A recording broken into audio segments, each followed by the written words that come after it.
a really important site.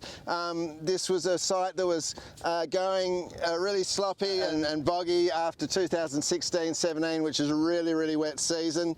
Really good cropping area, but if it had been left to be wet and it would have scalded out over the summer. So what the bonds did here was straight after harvest in 2017, you still found these areas, about 3 areas in this paddock, really still very, very wet. What did you do? We sowed a mixture of sorghum and millet, not knowing what's going to work the best. Sorghum here and some millet to regenerate, yep. And just allowed it to use up the moisture.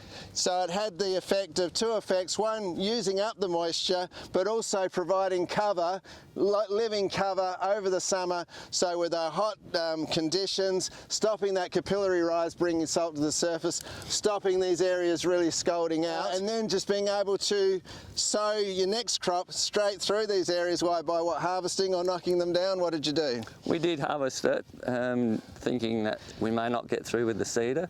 That worked really well. We got some productive seed off of it, which we sold over to New South Wales even. But yeah, we realised that the seeder went through it even if it wasn't harvested after the second year.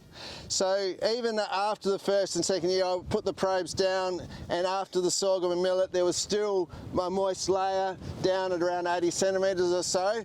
But then the year after that, I came out here, and basically that perch water table had been dried out. So this has done its job. If we get another really wet summer, I would imagine you probably need to do the same again. But the fact that you've been able to stop 3 big areas going out to scald by managing in a way that didn't upset your farming system, kept the cover, living cover over summer, has been a really effective way of managing the seeps here. And you said that there's an area that was similar that you didn't actually put the summer crops. What happened in there? It just carried on continuing to get bigger and bigger, as in the scald got bigger and bigger, and then once it's to that stage, it's hard to get anything growing on it. Yeah. So the trick is just to get it while it's fresh moisture and germination's on a proper problem, and yeah, it was easy after that. So there's evidence that, you know, if they'd done nothing, they would have ended up with some big scalds here.